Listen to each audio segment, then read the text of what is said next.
Hi guys, Dan here from VHIX 411.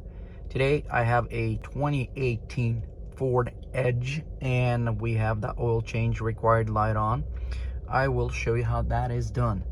Now, after you're done changing your oil, what you're gonna have to do is put ignition off. We're gonna be using these buttons on the left of the steering wheel, the up down arrow, side to side, and OK. So what I'm gonna do is put ignition back on. This is a push start ignition. So once I put that on, I will click this OK. So every time it says OK, we'll just click that OK.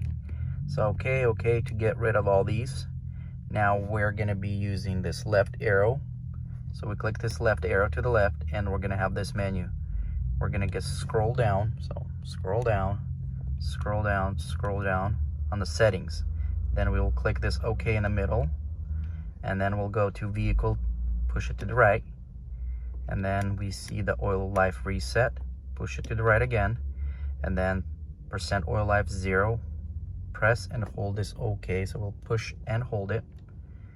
And it will reset our oil life. So oil life is 100% and it's good till the next service interval. Thanks for watching. Hit the like, subscribe. See you in the next one.